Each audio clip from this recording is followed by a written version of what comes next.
అనిత, రాజేష్ ఇద్దరు ఫంక్షన్ ముగించుకుని ఇంటికి వెళుతూ ఉంటారు.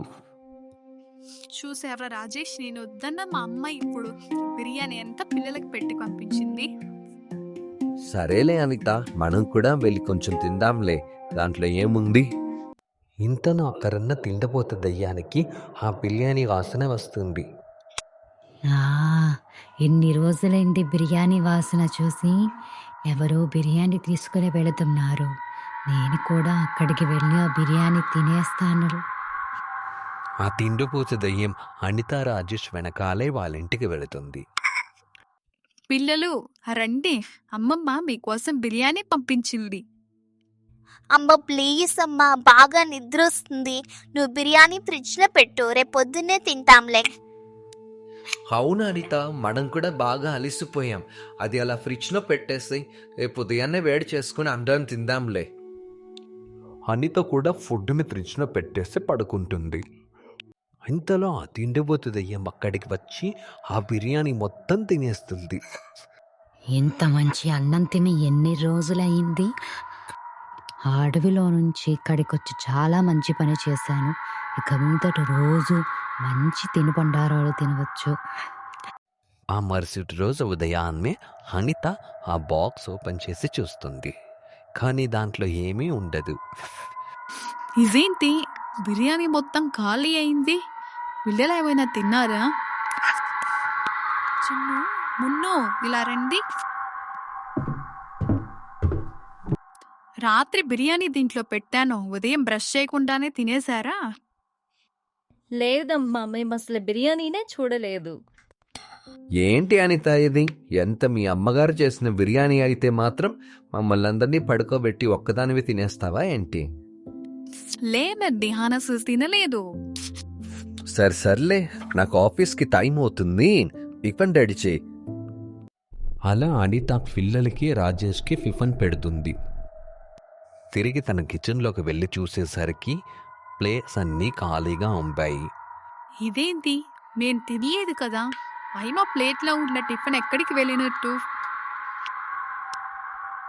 ఏంటో నాకేమీ అర్థం కావడం లేదు. ఆ రోజు రాత్రి రాజేష్ ఆఫీస్ నుంచి వస్తూ పిల్లలకి తిలిమండారు తీసుకొస్తాడు. చిన్ను, బన్ను, మీకోసం ఏం తెచ్చానో చూడండి. హై, బర్గర్ నాకు చాలా ఇష్టం నాన్న. థ్యాంక్ యూ సో మచ్ నాన్న. ఏంటి రాజేష్ ఇది, పిల్లలు ఇంకా అన్నం తినలేదు, ముందే ఇవన్నీ పెడితే పిల్లలు ఇంకా అన్నం తింటారా? చిన్ను, బన్ను, వెళ్ళి అన్నం తినండి, తర్వాత ఇద్దరికి నేను ఇస్తాను, సరేనా? అమ్మా, నాకు కొంచెం అన్నం చాలు. నేను అన్నం మొత్తం తినేస్తే బర్గర్ తినలేను. అనిక ఆ బర్గర్ అవన్నీ తీసుకుని వెళ్ళి కిచెన్లో పెట్టేస్తుంది. పిల్లలు కూడా అన్నం తినేస్తారు. అమ్మా, మేము ఇంకా అన్నం తినేస్తాం, ఇక మాకు బర్గర్ ఇవ్వమ్మా. కానీ ఇంతకు ముందే ఆ తిండిపోతు దయ్యం కిచెన్లోకి వెళ్ళి అన్ని బర్గర్స్ని తినేస్తుంది. అనిత వెళ్ళి చూసేసరికి అక్కడ బర్గర్ ఏమీ ఉండదు. ఇంతలో రాజేష్ అక్కడికి వస్తాడు. అనిత, ఏమైంది? బర్గర్ తీసుకురా. రాజేష్, మన ఇంట్లో ఎవరో తిండిపోతు దొంగ ఉంది. ఏంటి అనిత, ఫుడ్కి ఏమైనా కాళ్ళు చేతులు ఉన్నాయా ఏంటి పరిగెత్తుకుని వెళ్ళడానికి? ఇక్కడే ఇక్కడ పెట్టుంటావు చూడు. లేదు రాజేష్, మొన్న నైట్ బిర్యానీ కూడా కనిపించలేదు, ఉదయం నేను టిఫిన్ తిందాం అనుకుంటా, అది కూడా కనిపించలేదు, ఇప్పుడు ఈ బర్గర్ కూడా కనిపించలేదు. సరే మరి, నువ్వింత ఖచ్చితంగా చెబుతున్నావు కాబట్టి పిల్లలు పడుకున్నాక మన ఇంట్లో ఎవరైనా ఉన్నారా అని చూద్దాం.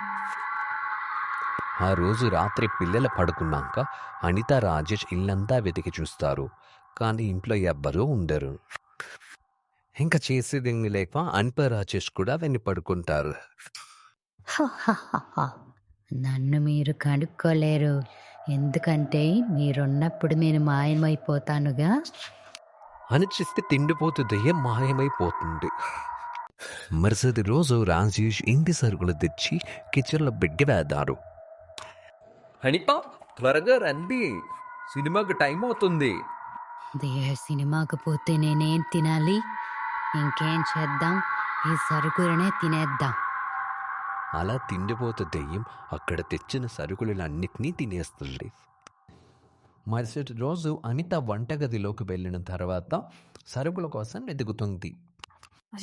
రాజేష్ సరుకులెక్కడ పెట్టావు? నేను కిచెన్లోనే పెట్టాను అనిత. రాజేష్ వచ్చి చూసేసరికి అక్కడ ఏమీ ఉండవు.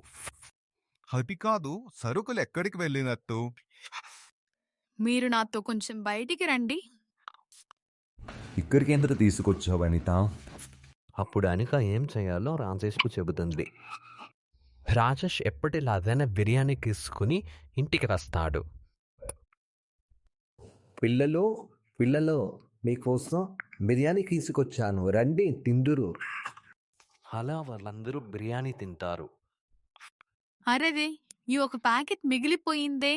సరే మరి, ఇది ఫ్రిడ్జ్లో పెడతాను, రేపు పొద్దున్నే తిందాంలే. అలా అందరూ వెయ్యి పడుకుంటారు. కానీ కొంచెం సేపటికి అనిత రాజేష్ బయటికి వచ్చి చూస్తారు. వాళ్ళు బయటికి వచ్చి చూసేసరికి ఆ తిండిపోతే దొయ్య బిర్యానీని తింటూ ఉంటుంది. అది చూసి భయపడిన అనిత రాజేష్ మరుసటి రోజు ఉదయాన్నే పిల్లని తీసుకొని ఆ ఇంటిని వదిలి వెళ్ళిపోతారు. కానీ ఆ తిండిపోతు దెయ్యం మాత్రం వాళ్ళెప్పుడు వచ్చి అన్నం పెడతారా అని ఎదురు చూస్తూ ఉంటుంది. పిల్లలు, మీకు గనక మా ఈ తిండిపోతు దెయ్యం కథ నచ్చినట్లయితే కామెంట్ చేయండి, షేర్ చేయండి, సబ్స్క్రైబ్ చేయండి.